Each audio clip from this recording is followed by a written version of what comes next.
Good evening. For 10 years, we have honored patients and caregivers for their courage and strength along their own unique journeys with melanoma. We honored their hope. I am privileged to be one of those past awardees. I was honored with a Courage Award in 2017 for my journey with ocular melanoma. Just like many of the thrivers that have stood on this stage year after year, my story also continued. Hope. Such a tiny word that packs quite the punch. And in my fight with ocular melanoma, it is a word I cling to. I first heard the words, "You have cancer," over 8 years ago when I was 31 years old. Changes in my vision caused me to schedule an appointment with my ophthalmologist. He immediately sent me to a retina specialist, the great Dr. Peter Hovland. And with that, my world turned upside down.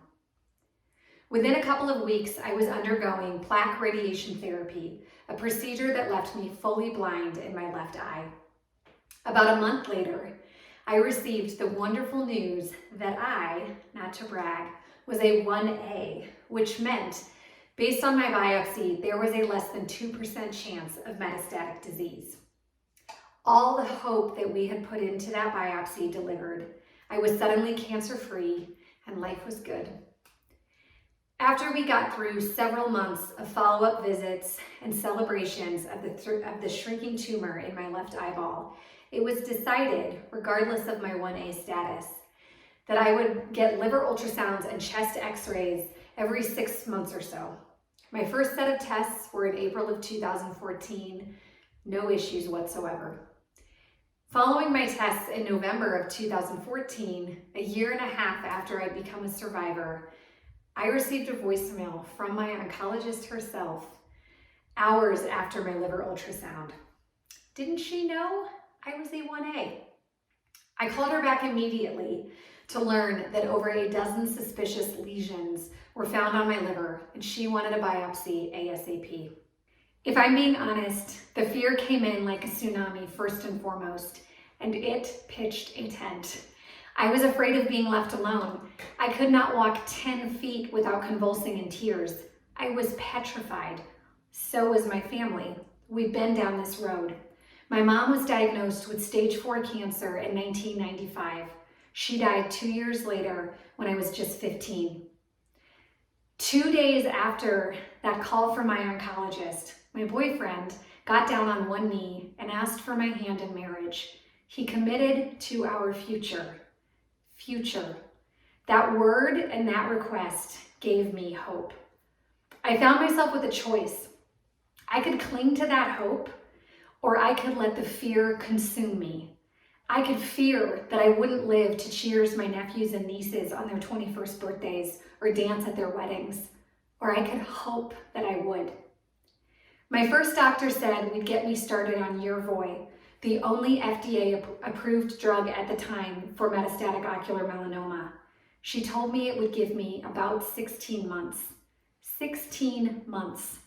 Evidently, I was zoned out during the reveal of this fun fact because I don't remember hearing it, but my physician father did, and it was not good enough. I later learned from my bonus mom that my dad spent every waking moment on the phone with specialists all over the country, trying to find the best course of action for us, trying to find us hope that extended beyond 16 months. His efforts landed me in my first clinical trial at Memorial Sloan Kettering in New York City. I was relieved to have a plan in motion and would learn to become very familiar with this need to have a plan. When I did not, the fear crept in and planted itself right next to my hope. I spent 8 months in that trial, losing track of times that I flew from Denver to New York City and back. My hair thinned. I developed a rash on every surface of my body. I had constant GI issues. I lost 30 pounds that I couldn't afford to lose. But I also got married. My husband and I built a house. I continued to work. I was determined to keep living my life, to not give in to the despair. Tumor growth eliminated me from the Sloan Kettering protocol. My second trial was short-lived at UC Health, thankfully closer to home, An adverse reaction to the medication got me expelled again. And with that loss of a plan, I found myself exhausted and losing hope. But one thing that has always kept my hope going is the research. The first time we explored clinical trials, my dad had to do some digging. The second time, there was actually a list available of maybe a half dozen options. When I was booted from that trial, I had a liver embolization, or Y90, also here in town. They treated half of my liver and left the other half untouched as a baseline for future treatment. By this point, we were 1 year out from diagnosis, and my scans were shocking the doctors with stability and even shrinking tumors in some instances, thanks to the Y90. Hope. And we got a dog. Big things were happening, people. I was a dog mom with shrinking tumors. I got to experience 6 glorious months of no treatment and surpassed that 16-month mark during this time. I kept working and I started to explore complementary treatment options like Reiki, or Roku, as my father likes to call it, a healthier diet, acupuncture, and meditation. I even went to a medium with my siblings who predicted I'd live to 89, and that my sister, who adopted her 2 kiddos after years of infertility, would get pregnant. We'll put a pin in that. Then the stinker on the untreated side of my liver decided to grow, so we were back to the drawing board. But this time, there was an additional page of trial options, more hope. I started my 3rd clinical trial in June of 2016. Shortly after that, continued growth to the untreated side of my liver got me booted from that trial too. But thankfully, nearby on the other lobe, tumors remained stable or shrinking. 1 week before I went back in for a second embolization to treat the left lobe, I went to the hospital to meet my sister's newborn, sweet baby Grayson. Let that sink in, the hope he exuded. In 2017, I had no treatment. Nick and I took our honeymoon. I continued to explore alternative therapies. Life felt almost normal, apart from the quarterly scans. My winning streak continued into 2018, until stroke-like symptoms led to a brain MRI that revealed a spot on my left pons. I had gamma knife the following week. 2019 was another banner year. I finally took a break from my career to focus on some writing and to travel. Then 2020 happened. Not only was it a difficult year for many reasons, but my tumors, the ones in my liver that had remained stable for 3.5 years, nearly doubled in size. I'd gotten so used to living a normal life that I was irritated with another disruption, but also relieved to know, again, we had many options still available. The farther I get from my diagnosis, the more we're not just buying days, but months and years, and hopefully decades. I entered my 4th clinical trial last September at UPMC in Pittsburgh. This trial was very different than all of the others I had had to date, and included a laparoscopic removal of one of my tumors in my liver, which I was thrilled about, a leukapheresis, 7 days of chemo, TIL infusion, and IL-2.